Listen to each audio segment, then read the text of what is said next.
Hi guys, thanks a lot for logging on. My name is Katrina and I have created this slideshow presentation basically to show you my health and weight loss transformation that I've made over the last 12 months.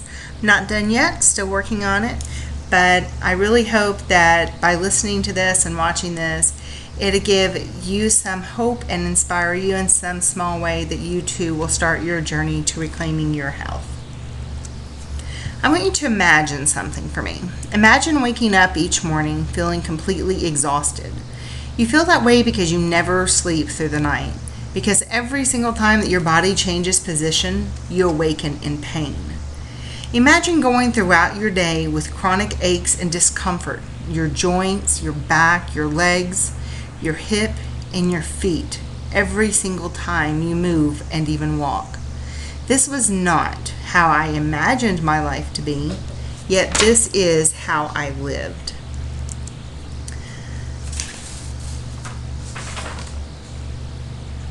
Now imagine the first thing that you do every morning is to go to the medicine cabinet and take your daily dose of prescribed medications and prick your tender fingers to check yet again to see how high your blood sugar is. This is how every day of my life began for many years. I was on numerous oral medications as well as injections for my out-of-control diabetes and high blood pressure. My fasting blood sugar was well over 300 on some days. My blood pressure was averaging 180/90. At my heaviest, I weighed in at 306 pounds. I was gaining weight every month and along with it a long list of medical diagnoses. I had morbid obesity, diabetes, hypertension, thyroid cancer, metabolic syndrome, polycystic ovarian syndrome, Meniere's disease, and hyperlipidemia. I was dying, and I felt like it. And to be totally honest, I welcomed the day when it would finally come and take me away from my pain. I can't believe I actually said those words, but in fact that was my truth. I was sick of existing in this life. It was like I was living in a walking, breathing corpse. I had reached the point of hopelessness. I had tried everything. I tried every fad diet that came out on the market. I was a professional at that. Oh, I bought the books, the foods, and oh yeah, the diet pills. I had received pretty much every script available. Phentermine, Ally, Xenical, and I'd used pretty much all the over-the-counter diet pill and aid. They had all been stocked in my medicine cabinet over the years. The one thing that I did know how to do, I could definitely take some pills. But the thing is, there's no magic pill or wrap that will do what excellent nutrition and exercise will do for your body. I mean, how many times have you ever heard a medical professional tell someone, hey, those wraps that you've been using, they have really increased your cardiovascular endurance? Or, you know, those diet pills, I can tell that they have really strengthened and toned your muscles really well. I'm a nurse, an RN, and I still wanted to believe those magic quick fixes, even when my education and intellect told me different. As each day passed, I would look at myself in the mirror with shame and disgust. My marriage to my husband Pete was suffering. And let's be honest, this is my story, right? And if you know me or if you have read my blogs, you know that I am sometimes absolutely painfully honest. Okay, truth is, sex sucks when you weigh 306 pounds. Yep, I went there. I mean, that was a major issue in our life, in our marriage. Actually, my weight affected all of my relationships. I couldn't do the things with my daughters that I wanted to do. Kelsey, my youngest, was especially embarrassed by my appearance, and understandably so. Like I said, I was a bystander in life, not a participant. It was a miserable existence, and the crazy thing is, I'm a pretty smart person. I knew better. So how did I let this happen to myself?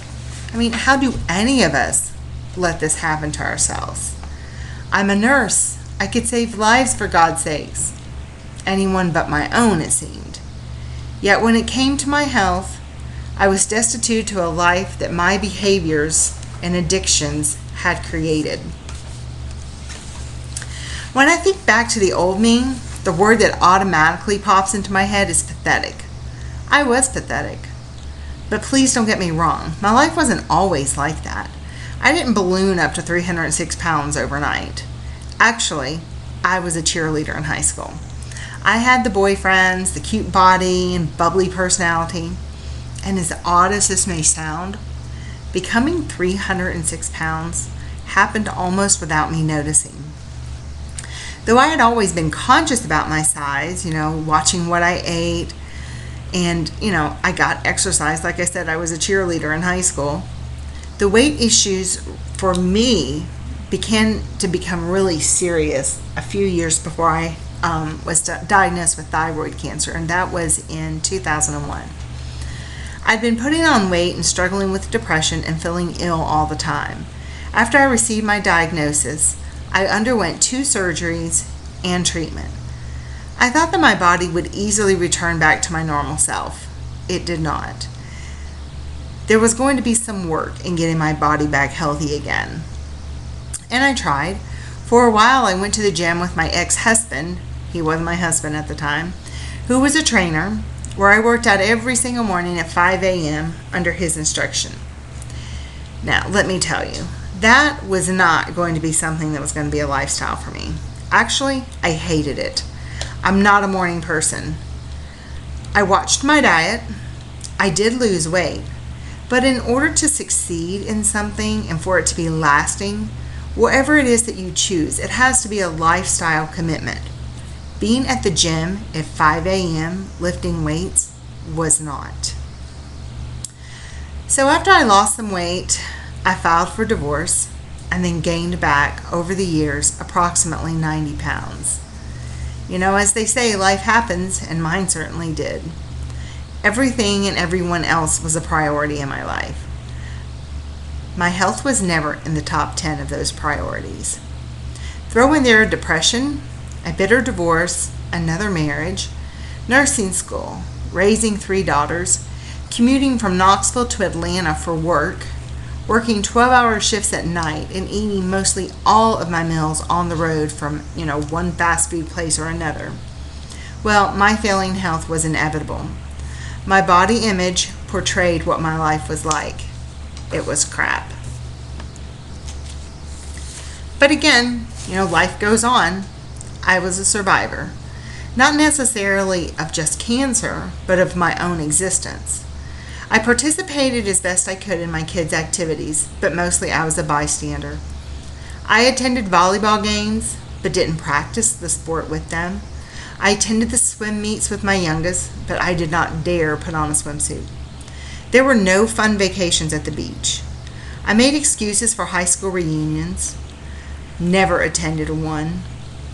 I went through life and the motions of being a happy wife and mother, and I stood in place for the camera during major life events, despising the images that it would take. And remembering this, oh my gosh, it infuriates me. All of those memories that you see here, they're of me that I wish I never was. I feel like I ruined them all.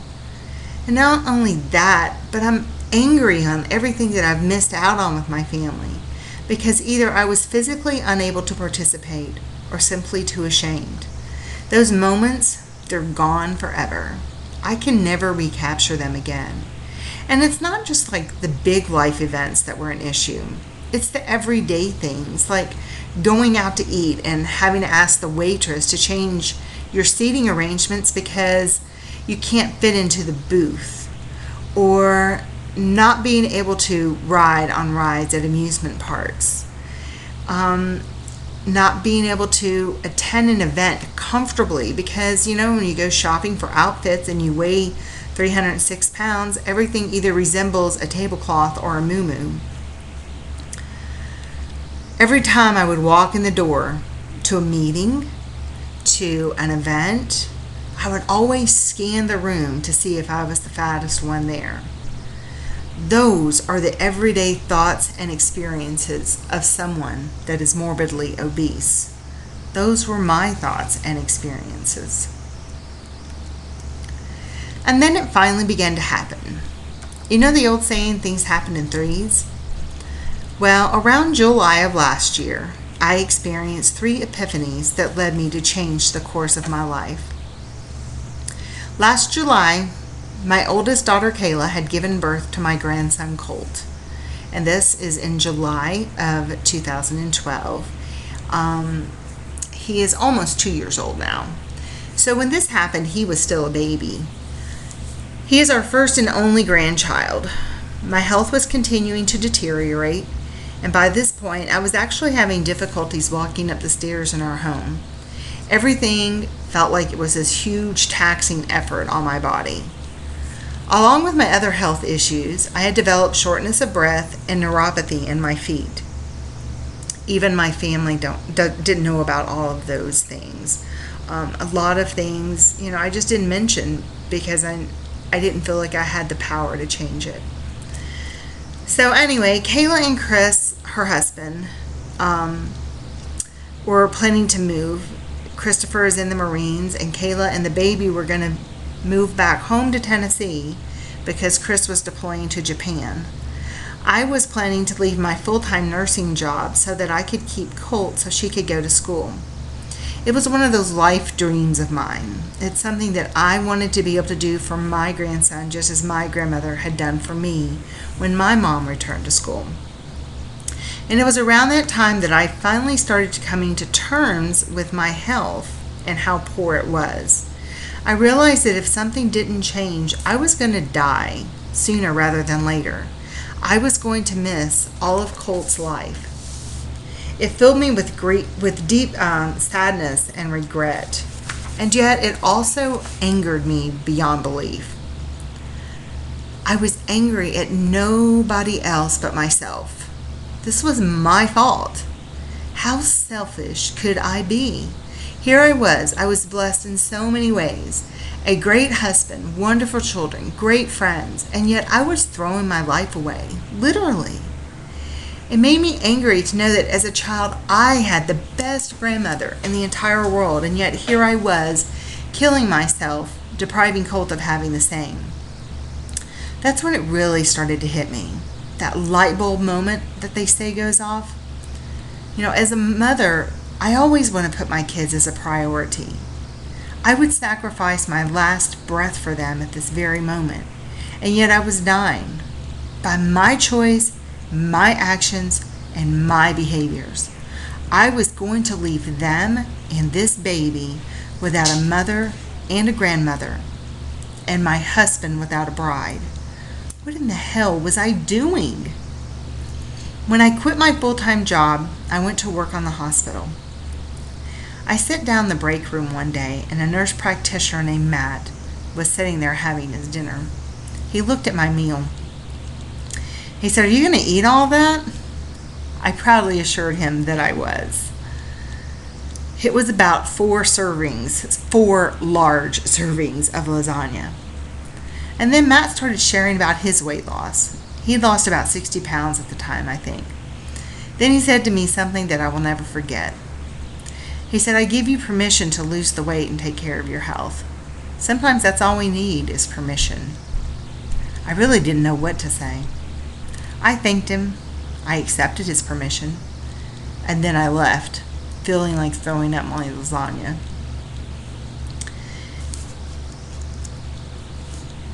In August, not long after that whole inner reflection about Colt, my endocrinologist had decided that the weekly injections and numerous oral meds were not enough to control my diabetes and high blood sugar, and that was really so out of control that I was now requiring insulin.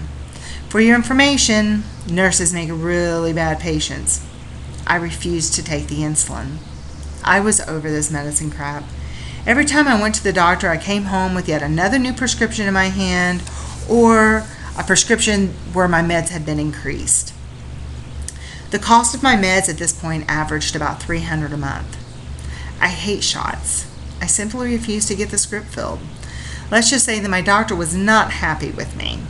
I had a long history of being non-compliant. Obviously, look at me. I was 306 pounds. I told him, though, on that day I'd finally decided to change my life. And honestly, in his defense, he had no reason to believe me. So I started my fitness journey at this point. I joined the gym. Notice I said join. I didn't say attended. And I began walking outside. I could barely make it around the block. It took me approximately 1 hour to walk 1 mile. I had a very long way to go in regaining my health. I began educating myself and monitoring my food intake and working diligently to lower my blood sugars for the first time ever. Then in September of last year, it was time for me to fly across country. I was going to see my daughter Kelsey. She had moved to California and was living on the Marine base in 29 Palms. Yes, all 3 of my kids are military. If you know me, you know I hate flying. I have a great fear we're going to end up in a fiery crash and burn to death. But even worse, at that time on that day, I was obsessing over the seatbelt. As we stood in line at security, I kept looking at other people, sizing them up, looking to see if I was the fattest one, as usual. Have you ever done that? I was secretly wondering if I was the only one that was not going to fit. And guess what? My fear was substantiated. I sat down on that dreaded plane, took the seatbelt in my hand, and I stretched it out across my lap as far as it would go. It did not clip. I held my breath and pressed my back into the seat and pulled again as tightly as I could. It was possible. I could fly to California from Tennessee without breathing. I was sure of it. That damn seatbelt just needed to fasten. Nope, it didn't. So I sat there panic-stricken. I felt my head begin to tingle. Then I felt really hot all over, and tears began to fill my eyes. A full-blown panic attack was emerging. I was embarrassed beyond belief. My husband, who's a frequent flyer, was sitting 1 row up in front of me and on the aisle seat of the opposite side. I called up to him and as quietly as I could, showed him the seatbelt and literally mouthed the words so no one else could hear me. I can't get it buckled. And yet he replied very loudly, "You're going to have to ask for a seatbelt extension."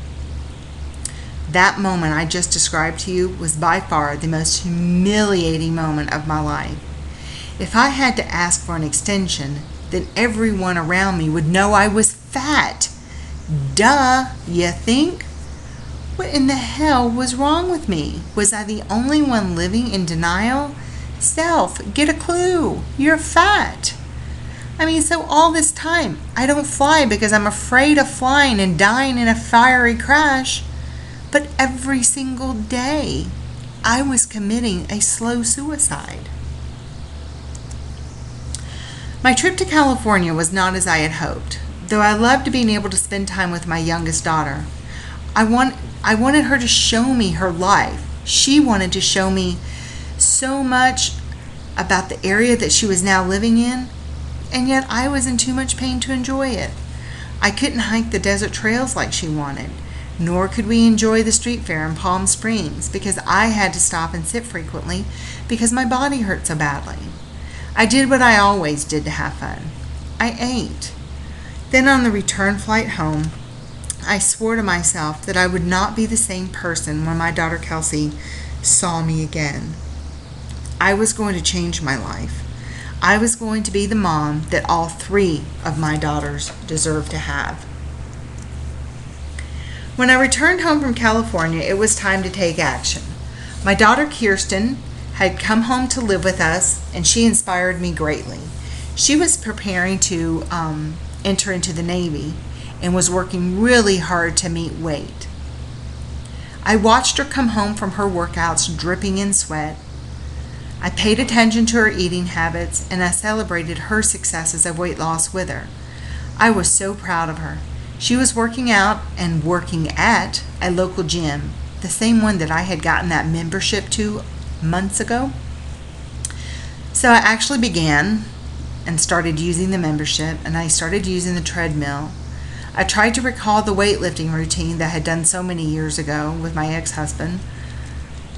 And I enlisted a group of friends to join me on the journey so I didn't have to go at it alone. Again, I drugged my friend Tammy with me to Jen and Michael's Fit Club that I had found on Meetup. I had no idea what a Fit Club was, but I knew that I needed to begin surrounding myself with people that wanted to be healthy. I will never forget that first night. When we walked in, I saw that insanity was going to be the workout. I had seen that many times on those late night infomercials. Tammy, of course, had no idea. She was laughing about something in the corner over there when she was putting her stuff away, and she says, "I don't know why I brought my purse in." My response to her after seeing what the planned workout was, "For your driver's license, they'll need something to identify the body." So insanity it was. But I lived to tell about it. I didn't die that night, and neither did she, and I was hooked. I kept coming back each week, and then I finally asked Jennifer exactly what Beachbody was. She explained it to me. I loved the community and the support aspect of it most of all. That was just what I had been looking for. Something that I could adapt to my lifestyle. I even began getting more active outdoors. It was in the fall, and my husband and I decided that we were going to do the turkey trot. He was supporting me 100% on my journey. He ran the 10K turkey trot on Thanksgiving morning, while I mostly trotted and walked the 5K. But hey, it was a start. I was lapping everyone on the couch, and that's how I've kept my mindset since the very beginning. I modify everything that I need to. I don't have to feel like I am under all this pressure to do exactly how the trainers do, or complete really high rep of exercises. The important thing is that I'm doing what my body can do, and that the effort that I'm making is making changes happen. In January 2013, I signed up as a coach with my first challenge pack, Chalene Extreme, and that's with Beachbodies. I felt that I had to look at this weight loss journey like it was a job. So I signed up as a coach right off. It made me feel accountable, so I wouldn't slack and fail like I've done so many times before. I loved it. I could work out at home, on my time and my schedule, and I was getting results. I loved losing weight and watching my body begin to change for the better. I was doing this on my own. I felt empowered. I felt in control for the first time in many, many years.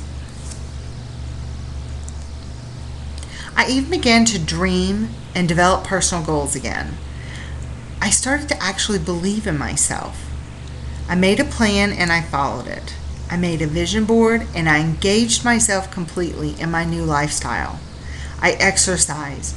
I continued to change my diet.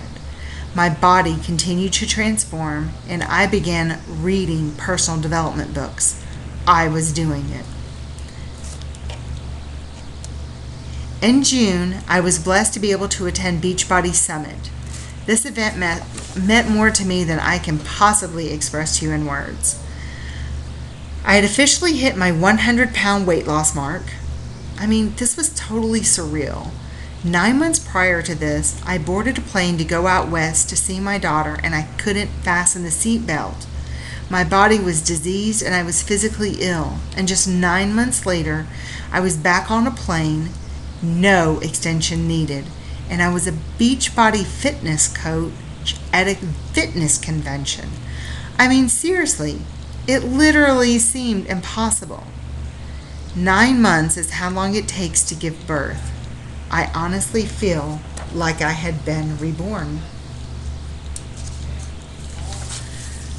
So here's my progress.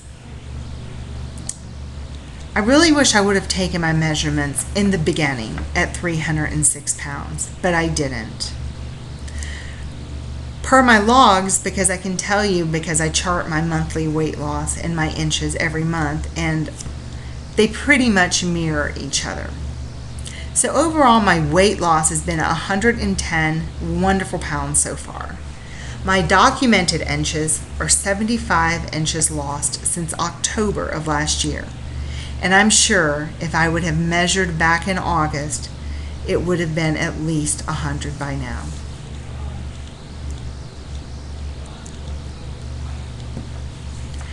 I had to return to the doctor in January of this year, the end of January, and then again just a couple weeks ago.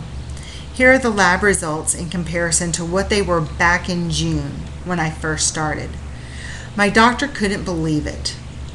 He said, "I don't know what you're doing, but do not stop."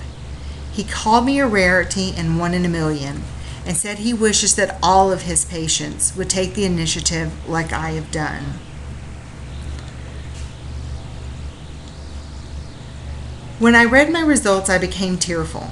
As an RN, I have an understanding medically of how all these results are impacting my body physically and on a cellular level. This journey has been so much more for me than just about decreasing the numbers on the scale. Do not get me wrong, it's all about health, but my body was surviving in a diseased state, remember?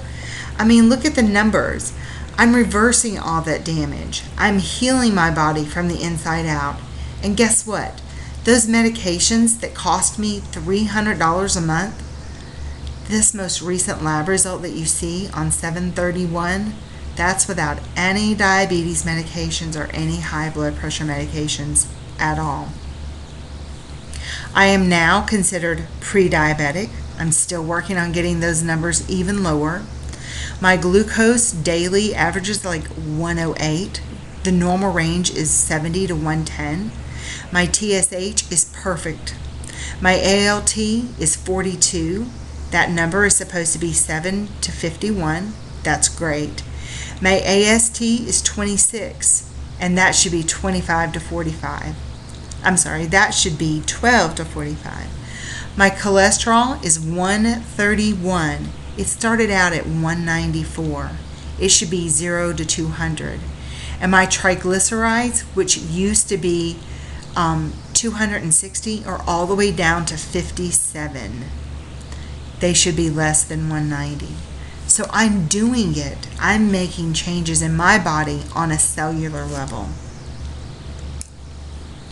Beachbody gave me the tools I needed to succeed. I made the commitment to do it. Shakeology gave me the formula I needed to help get my labs back within normal range. I needed guidance to push me physically, and the programs enabled me to have the direction of a personal trainer every single day. I needed support of other participants, a community of like-minded people that are on the same journey to keep me accountable. What I got is a whole new fitness family. I needed convenience. I'm on my schedule and no one else's. I can push play at 5 a.m. or 10 p.m. And believe me, with my life, it does vary. I may do it alone, or I may have my grandson running around in a circle beside me. Or I now even have my own Fit Club at my house once a week, where friends and family and other people that are interested in changing their lives come and work out with me. It doesn't matter anymore if the weather is 90 degrees, 110, or snowing outside. I don't require a 20-minute drive to the gym, an hour to work out, then socializing, and then an hour's drive, 20 minutes to drive back home, and then showering. It just takes up so much time to do that. All I have to do is walk downstairs and push play. I do not even have to put gas in my car. I have ready-to-use meal plans to use as guides, and I drink Shakeology every day to ensure that I get the best nutrition ever for my body. I deserve it. And so this is my life now. This month of August marks my 1-year fitversary, and on the 13th I turned 46 years old. I can honestly say that I've never been happier in my life, and I'm certainly healthier than I've been in 2 decades. But I'm not yet done. My goal is to complete my transformation by New Year's. Approximately 40 more pounds to go, somewhere around there. When I was at my doctor's office, he made a comment to me that it must have been really hard for me to lose all this weight. And I told him that not really. Shedding the weight has been easy, but dealing with the mental baggage remains a difficult challenge. It's not food that I struggle with. It's guilt and anger, remorse and regret. Making this live show alone was a really painful experience for me. I have shed many tears in the process. It fills me with sadness when I look at who I was and when I talk about those days. I'm sad for the person, for how she felt emotionally and physically every day. But the new me, I'm angry with her as well. It infuriates me that I wasted so many years of my life, that I stole experiences from my daughters with a mother they should have had, that I embarrassed them by my appearance, that I was toxic to my marriage, that I blamed everyone and everything else for what was wrong with me, rather than owning the responsibility and stepping the hell up and doing what I needed to do to take care of my body and to manage my health. The hard part of this journey is the mental recovery. Shedding the emotional baggage has been far more difficult than shedding the weight. But it will happen, I will heal, and we will make new family memories to fill those vacant gaps of time. And I promise my kids and my husband and myself that I will never, ever, ever, not in a million years, be that same person that I once was. There is no going back for me. And I'm fortunate and thankful that my daughters have stopped the cycle with themselves. My kids watched me. They saw what I was doing to my life, and they wanted no part of it. Kelsey and Kirsten both have had dramatic transformations of their own, and my husband has joined me in my quest for fitness as well. I'm so proud that all 4 of them are Beachbody coaches. In fact, my mom is using the programs in Shakeology as well. For us, this is a family affair. So I leave you with this thought. Where do you see yourself this time next year? How is achieving your goal going to affect your life? Really put yourself there. Visualize it. Feel it. Emotionally connect to it. And what will happen if you don't do it? What will your life be like then? If you stay the course that you're on right now and you do nothing to change it, is it painful? What does it cost you? What does it cost those that you love? Why must you do it right now? So here's a call to action for you. I'd like you to write down your answers and your 3 whys. Hang them up for you to see every single day. Before you go to bed tonight, do something to take action on your dream. Take a minute and send that email to that contact and connect with that person that you need to talk to. Look up that program that you've been thinking of. Talk to your spouse about supporting you in achieving your goals. Write that letter of commitment to yourself and make a plan of action to achieve it. Give yourself 5 minutes. Don't let today pass without taking the first step towards your goal. Because just like the photo above states, a year from now, you'll wish you had started today. And your future, it begins in this very moment. I'm here to tell you that anything is possible. Thank you for listening to my story, and I hope you have a great week.